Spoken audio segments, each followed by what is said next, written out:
Hello, everybody, and welcome back to Zach's Cinema. Yes, welcome back, everybody. Today we are going to be talking about my top 10 most disappointing movies from 2025. So if you're at a point and place in your life where you love end of the year rankings, end of the year best and worst rankings, but have nobody that'll sit down and listen to your list, well, buddy, I am here to listen to your list vicariously through the recording on my phone here. So I hope you listen to mine because I'm going to listen to yours if you, I guess, put it in the comment section. But let's pretend we're here together here. If you just watched my top 10 most favorite movies from 2025, you know that I saw about 61 brand new theatrical releases from 2025. And as I explained in that video, I kind of stay away from all the streaming movies. I really don't use a lot of streaming services personally, so I much prefer going to the theater and experiencing theatrical released movies. So I always kind of find it difficult to do a top 10 worst of the year because I actively try to avoid movies that I know are just not my thing. I've heard really bad things about, so I try to avoid those. So instead, here at Zach's Cinema, we do our top 10 most disappointing movies. These are just kind of movies that I went in with some hopes that it was going to be good, maybe some mixed opinions, but left just feeling super disappointed and just kind of sad for wasting my time here. And very similar to the top 10 here, these are in no particular order. I found this list even more difficult to say one disappointed me more than another one on the list. So these are really just 10 that I pulled from my 61 movies that I saw this year, at least new releases that I just found super disappointing. So without further ado, let's jump into my personal top 10 most disappointing movies from this year. Coming in at number 10, we got the movie Until Dawn. Now, this is a very difficult movie to sit here and talk about because I truly forgot that it even came out this year until I checked my letterbox. I feel like there's always a couple movies every single year that people just forget it came out this year. They just kind of come and go and feel like they came out years and years ago. And in my experience for 2025, Until Dawn was that movie from this year where it felt like it came out an eternity ago, but really just a couple months ago, but I don't remember hardly anything from this movie. And I think I had to go on my disappointed list from 2025 because I absolutely adore the game. I think I've played the original twice and the updated remastered version once, so I've played through it about 3 separate times. When I heard they were making this movie, I was like, finally! It's right here for the scriptwriters, the filmmakers. It is essentially, the video game is essentially just a playable movie, so putting this in movie form, I was like, it's about damn time. And there really isn't too many Wendigo movies out there, but I really appreciate the Wendigo premise and lore and think it fits perfectly in this horror thriller kind of premise. And like I said, I didn't think they'd be able to mess this up because the movie is right there in video game form. You just kind of got to adapt it and make some changes. However, it's one of those video game adaptation movies that just use the title and then completely go in a new and different direction that is less interesting than the source material, predictable and forgettable and downright offensive to the fans of the game. I really don't remember a whole lot from this movie besides a bunch of dumb teen characters trapped within a time loop curse premise and have to figure out how to get out of it. And at the end, they kind of show and reveal this security cam footage from a dude sitting behind the desk. I think it's the therapist guy in the game. Again, my memory's kind of foggy on this, but they show all these other houses, like some Belko experiment bullshit, and they show the cabin from the game almost kind of teasing us like, hey, if this movie makes money, maybe we'll actually adapt the game game that you guys thought we were adapting in the first place. And it's just kind of a slap in the face to all the fans. And they even make some cameo appearances from characters of the games, but they're so fucking lazy. They just use the video game rendered picture of their faces in the movie. Like, me and my friend turned to each other when we thought we saw Rami Malek's character from the game in the movie, but it's just his video game picture in a live action movie. So it just highlights how fucking lazy this movie was. Like, they had some script laying around, they needed a budget for it, they just threw on Until Dawn and introduced that creepy therapist character from the game and said, hey, this is the Until Dawn movie, sit down, give us your money and watch it. So easily this had to be on my list. Coming in at number 10, we got Until Dawn. But coming in at number 9, we got the movie Presence. Now, honestly, I'm going to blame about 90% of the reason this movie is on my disappointing list because of Neon and whoever the fuck made that trailer, because they should really be sued for mismarketing this movie. It is one of the most mismarketed, misleading trailers and marketing that I have ever seen. Like, if you've seen this movie and maybe enjoyed it and never seen the trailer, I recommend checking out the trailer and just seeing the movie they advertised and then watching the movie is just completely different than what I went in anticipating. It's almost like the people that made the trailer maybe saw some other version of this or hated this movie, so they felt like they needed to do it. It's just one of the most unethical, blatantly mismarketed movies I have ever experienced. It advertises itself as a horror movie, but it's really some somber, slow-paced family drama movie from the perspective of a ghost in POV form. So it almost kind of has this found footage approach following this ghost around, but there's very little tension, mystery, or intrigue in the movie because we're following the ghost POV perspective. So we always know where the ghost is, so completely gets rid of any tension or suspense this movie really could have had going for it. I think it's unique in that aspect of how it shows the movie and who's holding the camera. However, the rest of the movie never really matches up with that unique idea and premise. I think it's awfully slow-paced. It is so uninteresting to me, has so many unlikable characters, especially with the brother character, the mother character, and the brother's friend character, and those three specifically never really act like real people or real characters, so it's just so hard to believe anything that's going on screen. And ultimately, I just remember this being a movie that once I got past my frustration of how mismarketed this was, it just felt like nothing really happened and a story I just never found myself invested in, and an ending that just kind of left me with so many questions and so many unanswered things that I just blocked it out of my mind. So number 9, we got Presence. But coming in at number 8, we got the movie Hell of a Summer. And this one is definitely a frustrating and disappointing movie because I felt like the premise and the trailer and the setup was tailor-made to be this fun, modern camp slasher, yet fails to capitalize on anything it had going for it. And I was really looking forward to this movie because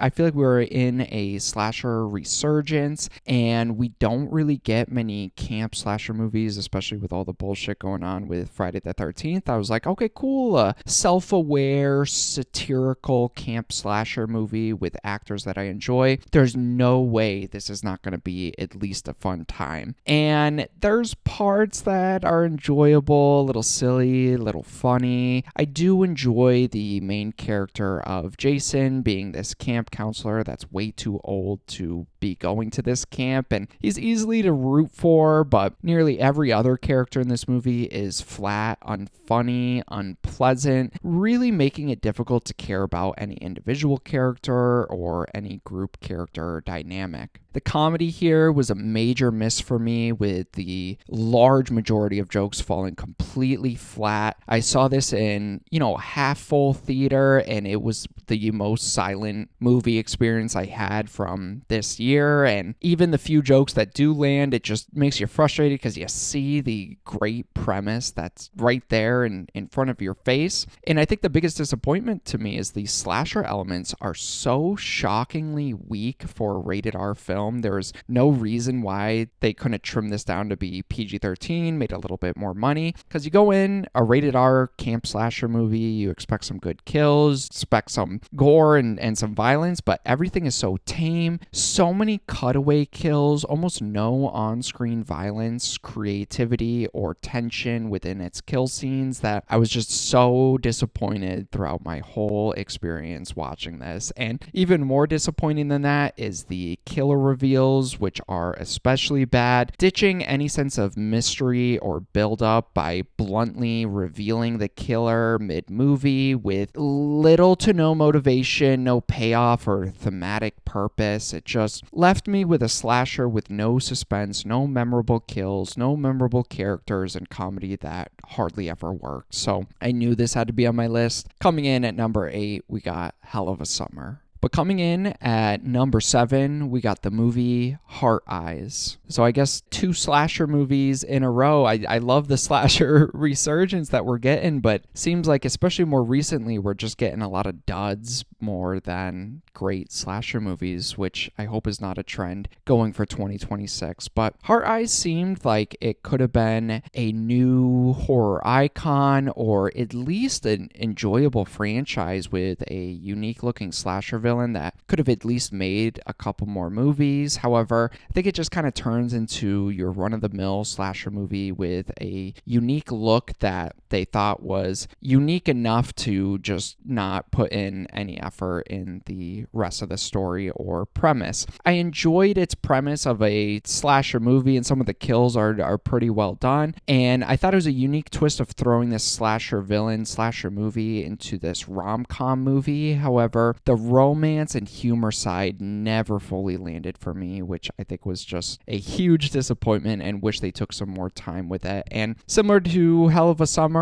the movie could have been saved with its reveals, but they're even more disappointing, where the ending reveals and the villain motivation left me feeling so disappointed. It was so cliche, kind of predictable, things you've seen before. I don't remember a whole lot from the movie, but I do remember that there were 2 killers, which is something Scream did like 30 years ago, and the killers weren't all that surprising. There was a fanboy killer trying to reenact the Heart Eyes killer that was kind of misleading our characters. That's something we've seen before. The motivation is just this detective and her husband, who are this kinky couple that get off to killing couples and view themselves as these protectors while orchestrating terror from behind a mask, pretty much. So it's just kind of frustrating, forgettable. The trailer made it seem way better than the actual movie is, so left feeling very disappointed. Knew it had to be on this list. Coming in at number 7, we got the movie Heart Eyes. But coming in at my number 6, we got Death of a Unicorn. And this movie was disappointing too, because it had such a genuinely fun, unique premise of trying to blend comedy and horror into this monster movie with unicorns, but never really commits to the version that would actually work, and just left me feeling so scattered and kind of underwhelmed with this movie. I think the movie's at its best when you get some of that promised unicorn gore and carnage and those over-the-top moments, but they're so few and far between, and those moments that you do get are just so disappointing because of how heavily reliant the CGI is, especially for the unicorn and all the kills. I feel like it hurts the impact, the fun this movie could have had, because what you're looking at on the screen is just so fake you can't get invested in any of it. It looked all rubbery, artificial, real and just making the villains in these unicorns seem so cartoonish rather than at least a little intimidating, in my opinion. And similar to Hell of a Summer here, the humor did not land for me whatsoever. It went for that dry, awkward kind of feeling comedy, but it feels like Marvel Disney quips styled with The Office pauses, but without any of its sharp, witty dialogue. So just none of the jokes landed at all. And they throw in like themes and messages of pharmaceutical industries and companies trying to make a commentary on it. And that feels like it kind of bogs down the movie a little bit and takes itself a little too serious and preachy at some points. I love Paul Rudd so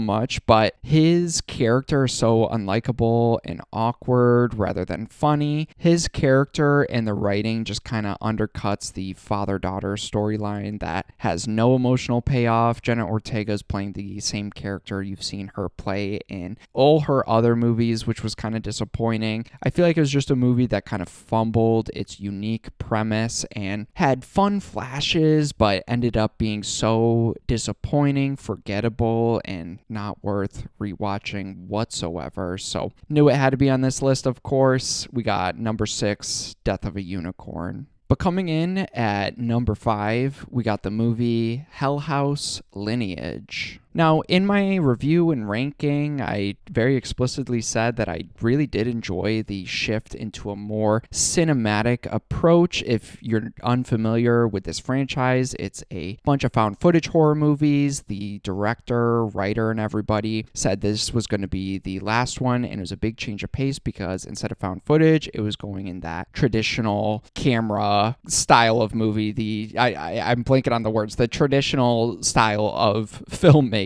So I enjoyed that because after this movie picks up from the previous movies, it makes sense why people wouldn't be in their found footage documentary making mood. We're really picking up after the events of some of the movies, so it makes sense why it kind of switched to that, and it just felt bigger. There was more things they could do with the tension and the scares. Introducing music into the movie, I think, really helped a lot. But unfortunately, I was so disappointed with this movie. It was bogged down with heavy lore dumping, constant exposition, pulling pieces from every entry in the franchise without giving the characters a chance to actually discover any of this information. The mythology now feels so overly convoluted and emotionally hollow that just left me feeling so sad. I think Vanessa is a difficult lead to kind of follow in the movie because despite having her understandable trauma and grief, she spends most of the movie just so isolated, depressed, and emotionless that there's really no arc or urgency within her character, and just makes it feel so boring to follow her for the entire runtime. I think the pacing is so uneven, it's overly long, but then rushes the third act and feels like it has no time to thoroughly explain everything. It meanders all throughout the middle of the movie, and the ending is the film's biggest disappointment, bigger than anything I've experienced this year, I think. It has major reveals that come out of nowhere, plot threads that just stop abruptly, and the movie cuts to black during what should be the emotional setup for the climax of the movie, but then it just kind of ends without resolving anything. And it's so frustrating because they advertised and market this movie as being the last of the Hell House franchise, and the director was saying that this is it. He doesn't want to do any more. If someone else wants to take over, they can. But I'm like, dude, you set up a movie here that's like setting up a whole movie, maybe even 2 movies. So what the fuck are you doing?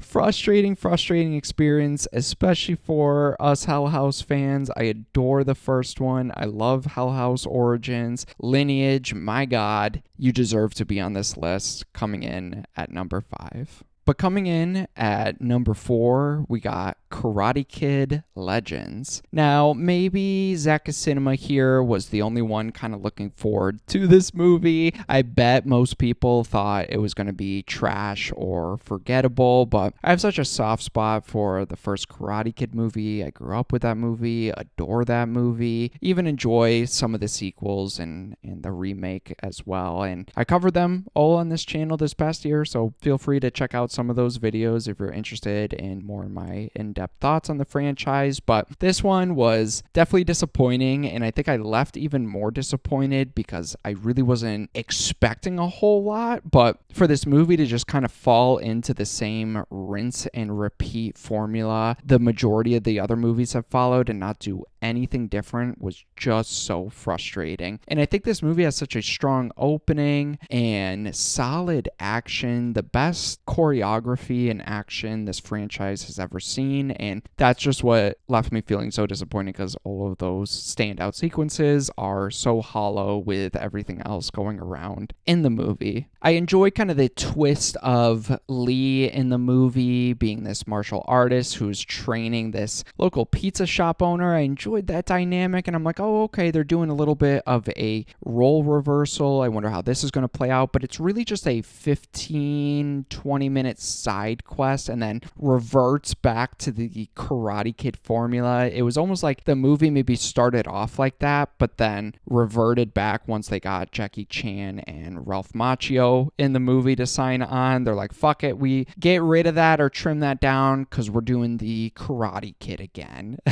And that's another frustrating part is the legacy characters are so cool to see Daniel and Mr. Han here, but their connection and presence in the movie feels so forced, overly convenient, and just fan service for fan service sake. Their presence adds a little to the story, and it honestly feels like anyone could have stepped into these characters without changing anything, but they just needed recognizable names and faces for the poster to earn some extra money. I think the third act tournament that we've seen in every single Karate Kid movie is nothing new or different, but this one feels so glossed over and montaged through that you just never feel anything that's going on. You never feel any tension, any thoughts or feelings of Lee not being able to win this tournament. You know exactly how this movie's going to end the moment this movie starts, and it's such a formulaic story with an underdeveloped conflict. The bully character is a complete nothing burger of a character, no threat, no ongoing presence, and the central plot again revolves around a kid moving to a new city and learning karate and fighting his bullies. It is nothing new here, so I left very disappointed. So Karate Kid Legends, you deserve to be on this list because you're number 4. But coming in at my number 3 spot, we got the movie Nobody 2. And Jesus Christ, was this such a disappointing movie that felt like it was made to just be dumped on Netflix or even Peacock or something.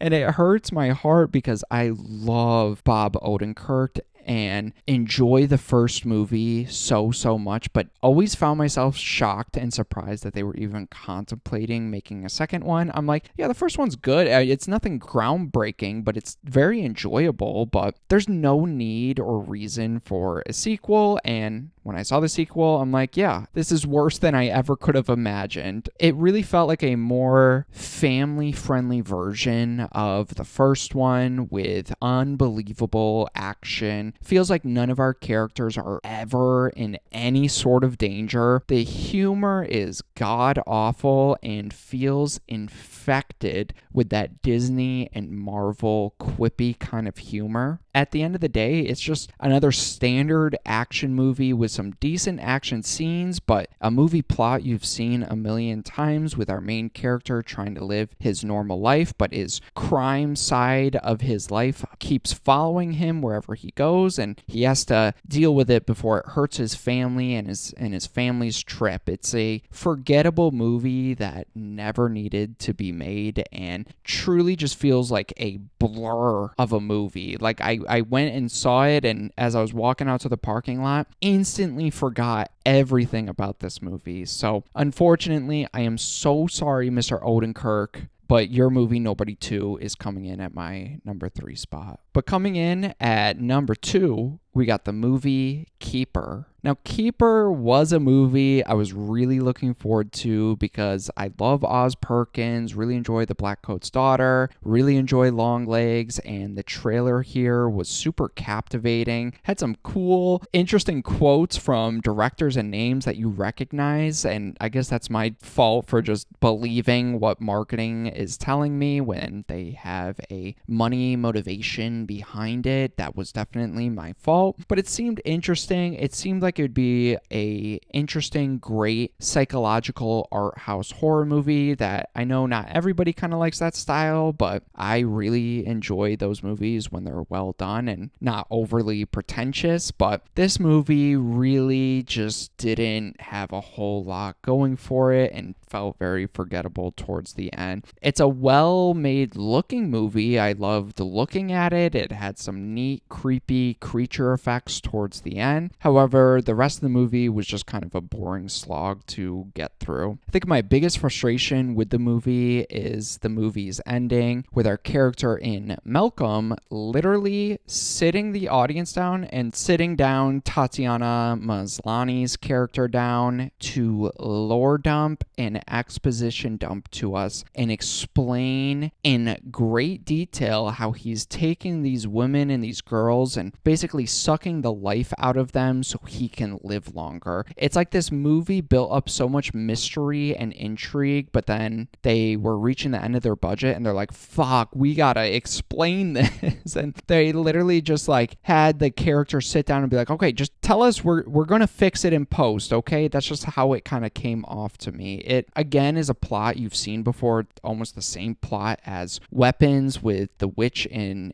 Gladys, but instead of doing it in an interesting way where it's slowly revealed to us, a character just tells us, and it lets all the air out of the balloon instantly when that happens. And I think for me, the ending just left me with so many unanswered questions. The reveals felt so convoluted to the point where it didn't make any sense, and I'm still trying to wrap my head around the flashback scenes from hundreds of years ago with Tatiana Maslany's character and how it ties into her present day character and the meaning behind all of that. This movie just left me so frustrated, and one that I just don't even have interest in trying to rewatch to see if I get something different or new out of it. So I'm sorry, Osgood, but number 2, we got Keeper. And like I said, no particular order, but this was definitely an extremely disappointing one. Number 1, we got The Conjuring 4, or The Conjuring Last Rites. Now, this was so frustrating because it's not like I had so much anticipation for it, but those first 2 Conjuring movies hold such a special place in Zacchaeus Cinema's heart here. Especially the first Conjuring movie is what really kind of opened my eyes to having fun with horror and having fun with getting scared, and really made me discover a genre that I love. And when they were billing this as the final installment, even though James Wan wasn't coming back for it, I'm like, okay, they're going to give us something special, new, unique, and different. If this is going to be the last mainline Conjuring movie, it's got to at least be better than the third one, right? Well, no, because the only good thing about this movie is Ed and Lorraine's dynamic and relationship. Patrick Wilson and Vera Farmiga are once again brilliant as these characters. They feel genuine, lived in, and sincere. They're easily the best in chapters 3 and chapters 4 when everything else is crumbling around them. And I think the biggest frustration here is it just feels like an uneventful film with very little momentum in a story you've seen a million times before, but being billed as this final chapter when nothing feels final or different about it. Despite it being the longest Conjuring movie, it feels like they had the least amount of actual plot. The pacing is so sluggish. There's little tension in here, and the first hour almost plays out with no scares characters or no narrative direction, just seeming like a first draft script kind of stretched out to complete its runtime expectations. The film spends an excessive amount of time reiterating that Judy, Ed and Lorraine's daughter Judy, can see demons, something already established in previous entries, and her constant refusal to communicate with her parents is so frustrating because her parents are the only two people on planet Earth that would ever have some level of understanding of what exactly she's going through, but she just refuses to open up to them whatsoever, even though their relationship seems so strong, emotional, and incredible between this loving family here, and just delays the story from ever getting started because characters are refusing to talk to each other. I felt like the Warrens' return from their brief little retirement in the start of the movie was poorly motivated, kind of came out of nowhere. The possessed family, we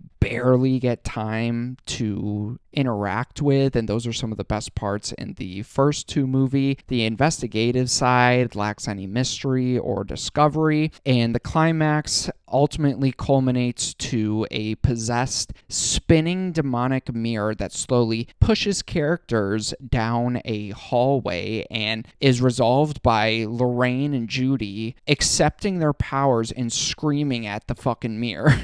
It's so unintentionally silly and lame, especially for it being a final chapter. And the ending wedding scene was one of the goofiest things I've ever seen that felt more like a cast reunion party that they decided to film a scene around so they could help with the movie's budget or something. There's a wedding scene with Judy and her stupid boyfriend and a cameo parade of past families that the Warrens have helped in the first three chapters, and it just felt like a franchise like after party that they had cameras at instead of an earned goodbye. The whole movie just plays as a forgettable freak of the week episode. If they had a Conjuring TV series, like this would be the middle of season 1 or something. So super disappointed with The Conjuring 4, one of my favorite horror franchises, left off with such a dud, even though this made a bajillion dollars. So we're gonna get some sort of continuation, so it's not even the final chapter. Very similar to Hell House and Lineage. So I guess that's a warning to filmmakers here, okay? Zach is Cinema, less than 500 subs. If you don't want to end up on his most disappointing list, don't bill your movie as the last in a franchise if you have no intention of keeping that promise, okay? So it's just a warning. But that's about it here. Those are my top 10 most disappointing movies from the year of 2025. Please let me know down below your top 10 worst, or if you want to do it similar to me, top 10 most disappointing movie experiences you had in 2025. But like I said in my last video, I got a couple other ranking videos coming out in the month of January, wrapping up my end of the year thoughts. So please let me know all your thoughts and feelings on the most disappointing movies of 2025 in your humbled opinions. I appreciate anybody watching my videos. It means so much to me. So thanks again. And yeah, look forward to more Zach Cinema coming very soon.